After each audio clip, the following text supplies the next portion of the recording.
বাংলাদেশের রাজনীতিতে পালাবদল হয়েছে। বর্তমানে বিএনপির নয় জামায়াতকে বেশি পছন্দ করছে দেশের সাধারণ মানুষ। আর সেই সাথে শক্তিশালী বিশ্বের এমন 7টি পাওয়ারফুল দেশ আছে যারা আর বিএনপিকে নয় বরং বাংলাদেশ জামায়াতে ইসলামীকে রাষ্ট্র ক্ষমতায় দেখতে চায়।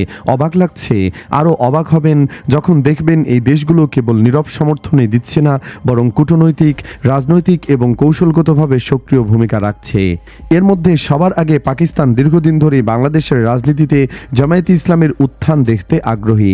এর পেছনে রয়েছে ইতিহাস, আদর্শিক ঘনিষ্ঠতা এবং সবচেয়ে বড় কথা, ভারতের প্রভাব মোকাবেলায় কৌশল। এরপরে আছে যুক্তরাষ্ট্রের মতো দেশ জামায়াতে ইসলামীকে ক্ষমতায় দেখতে চায়।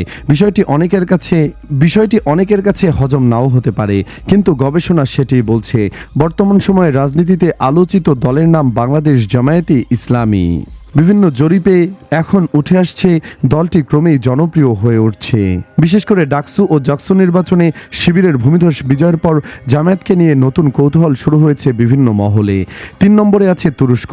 দেশটির ক্ষমতাসীন দল একে পার্টি আদর্শগতভাবে ইসলামপন্থী রাজনৈতিক শক্তিগুলোর প্রতি সহানুভূতিশীল। এই আদর্শিক অবস্থান থেকেই তুরস্ক বহু বছর ধরে জামায়াতে ইসলামের প্রতি প্রকাশ্য সমর্থন দিয়ে আসছে।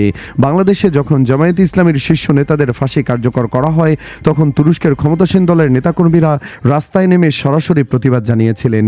এটি কোনো কূটনৈতিক ভাষা নয়, এটি ছিল রাজনৈতিক অবস্থানের প্রকাশ। তুরস্কের হাই কমিশনারের সঙ্গে জামায়াতে ইসলামের নিয়মিত বৈঠক, রাজনৈতিক পরামর্শ এবং কৌশলগত আলোচনা স্পষ্ট করে দেয় তুরস্ক জামায়াতে ইসলামীর শুধু একটি দল হিসেবে দেখে না, বরং ভবিষ্যতে সম্ভাব্য ক্ষমতা কাঠামোর অংশ হিসেবে বিবেচনা করেছে।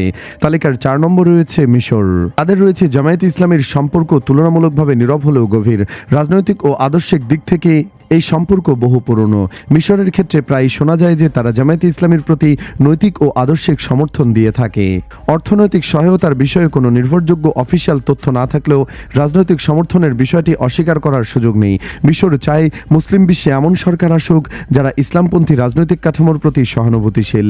সেই জায়গা থেকে বাংলাদেশ জামায়াতে ইসলামের রাষ্ট্র ক্ষমতায় আসা তাদের কাছে একটি ইতিবাচক অগ্রগতি হিসেবে বিবেচিত। 5 নম্বরে আছে চীন ও ভারতের মধ্যকার বৈরী সম্পর্ক কারো অজানা নয়। দক্ষিণ এশিয়া ভারতের প্রভাব কমাতে চীন দীর্ঘদিন ধরে বিকল্প কৌশল খুঁজছে। বাংলাদেশের প্রচলিত রাজনৈতিক দলগুলো ভারতের সঙ্গে ঘনিষ্ঠ, কিন্তু জামায়াতে ইসলামী তুলনামূলকভাবে স্বাধীন অবস্থানে। জামায়াতে ইসলামের মাধ্যমে বাংলাদেশে চীনের প্রভাব বাড়ানো সম্ভব।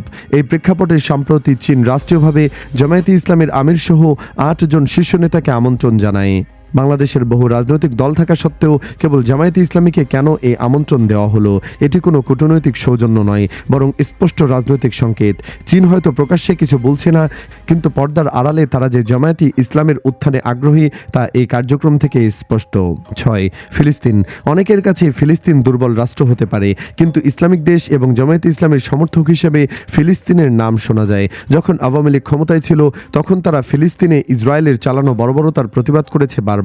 কিন্তু দুঃখজনক বিষয় হচ্ছে বিএনপির পক্ষ থেকে ফিলিস্তিনের পাশে দাঁড়ানোর খুব একটা রেকর্ড নেই। এছাড়াও সৌদি আরব থেকে শুরু করে আরও কিছু দেশে জামায়াতে ইসলামের প্রতি সমর্থন রয়েছে। সুপ্রিয় দর্শক, আগামী নির্বাচনে আপনি কোন দলকে সমর্থন করছেন? কমেন্ট বক্সে জানিয়ে দিন আপনার মূল্যবান মতামত। ভিডিওটি ভালো লাগলে লাইক দিন ও শেয়ার করুন, আর আমাদের চ্যানেলে নতুন হলে সাবস্ক্রাইব করে সাথেই থাকুন।